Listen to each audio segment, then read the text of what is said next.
house in Tate Road, Sutton, saying they were checking locks. Police are advising elderly people in the area to be on their guard. A British punk rock group is claiming they're behind a fake tape recording which fooled the CIA.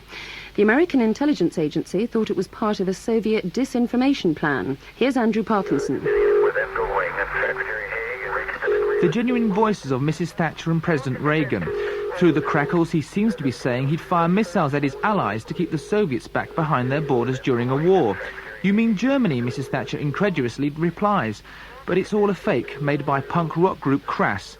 Band member Andy Palmer. We cut up 2 speeches, one of Reagan and one of Thatcher, sent the tape anonymously to the continent with a covering note saying that it was a recording of a crossed line. The tape came into the hands of the CIA, who studied it and then issued a statement saying it was part of an increasingly sophisticated Russian disinformation campaign. Now the CIA is clearly embarrassed by its mistake. But why did Crass do it? People know that governments are corrupt. People know that governments are violent. We did the tape to show that they're also small-minded, petty and stupid. For the CIA to issue that statement shows just how petty they are. Now the group's touring the States, giving interviews about how easily they fooled the West's largest intelligence network. British Rail services into Victoria and...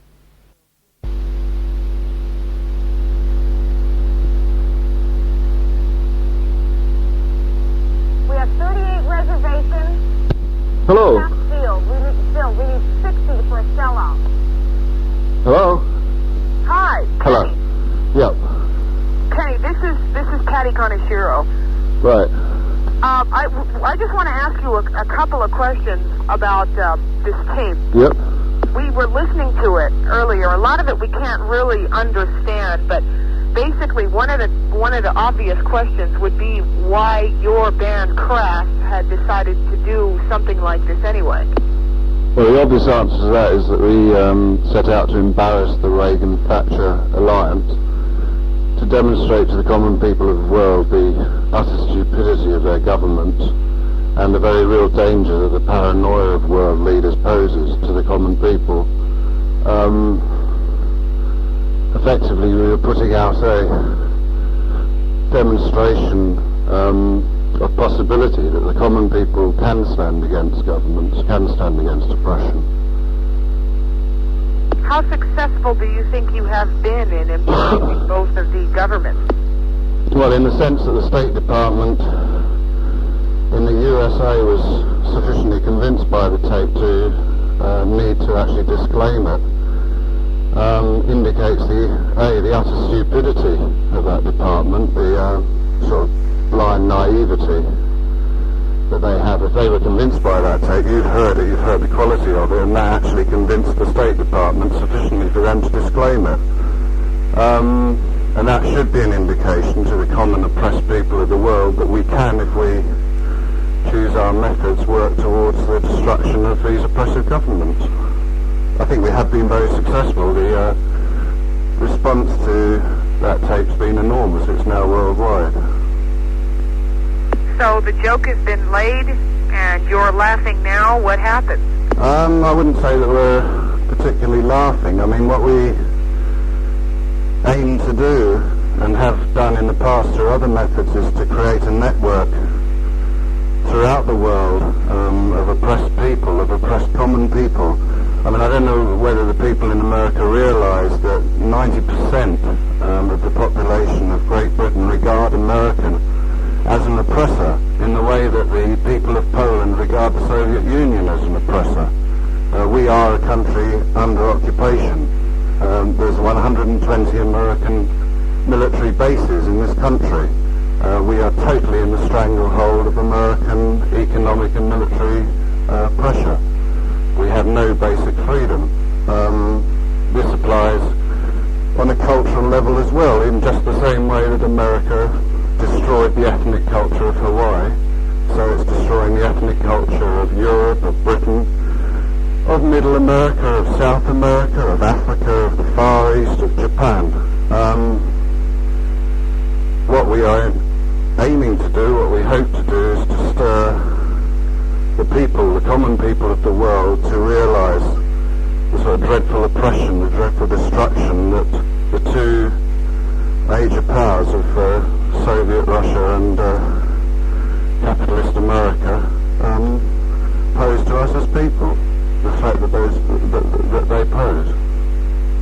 Your aim of having the world see and laugh at both governments and see how totally idiotic both governments are has been successful, so you say. I believe it has. What is the plan now? I mean, is the Crass band going to be a political force and take this any further than what it has been? Well, I mean, this is simply the tip of an iceberg. I mean, we know that throughout the world people are working in similar areas to us, both above ground and underground. I think there is a growing awareness amongst the millions and millions and millions of oppressed people in the world that they are being used by the powers, you know, that we are little more than slaves to our either capitalist or communist masters. The people cannot be held in chains much longer. We're not prepared to be held in chains. We're not prepared to see cultures destroyed in the way that in Nicaragua, we're almost inevitably about to see an American invasion in Nicaragua. On and on and on, the multinationals sort of putting their iron grip on the common people of the world. The common people of the world are not going to accept that for very much longer. Our job is to, on the one hand, warn governments, and on the other hand, to act against them. Not as the band Crass, you know, but as the common people of the world. And we believe that we are simply a very, very, very small part of an enormous consciousness that is opposed to that form of oppression.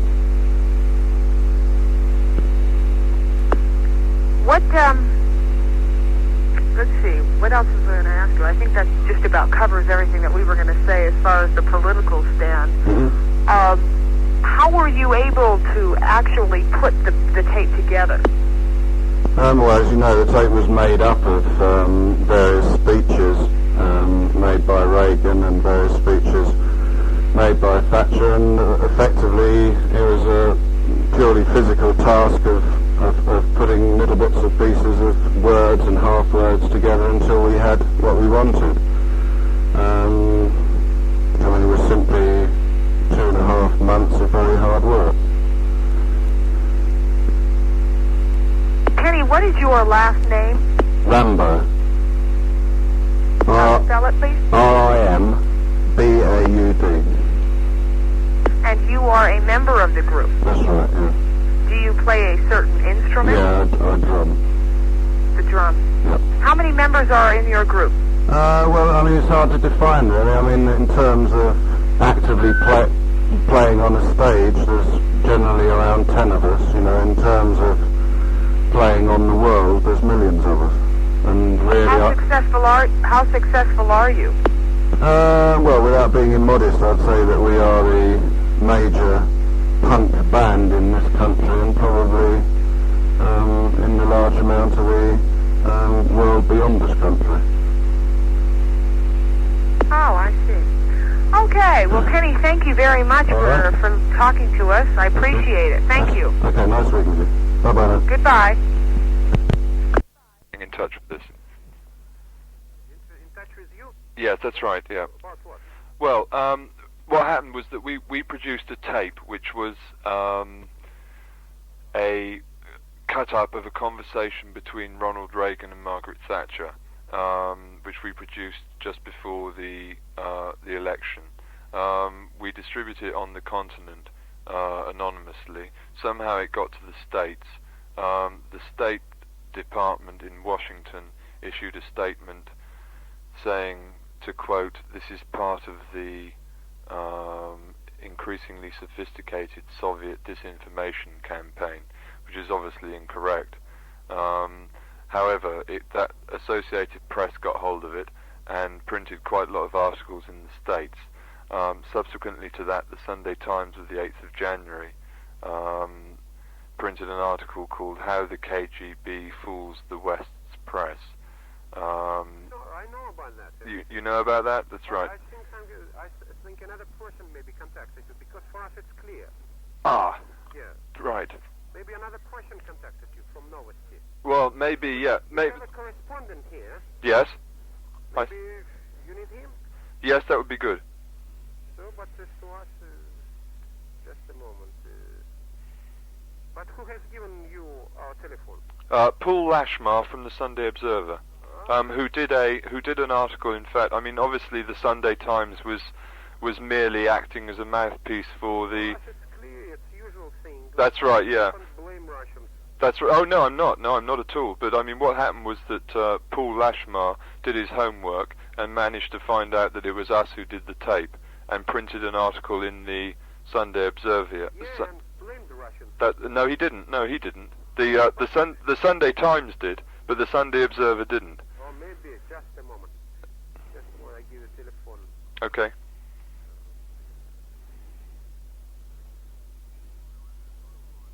No, I was just all I was interested in was seeing if you wanted to put the record straight. That's all. 937. Yeah. 4258. Right. Just a moment, I check it once again. So you can ask Mr. Volovets. How do you spell that? V-O. Yeah. L-O. Yeah. V-E-E-S. Right. Just a moment. So, he writes for Novosti. Right.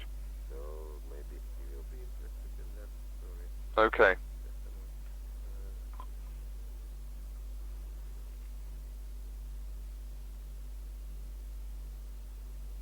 937 4258. Yeah? That's right. Okay. Great. Thank you very much for your help. Bye bye.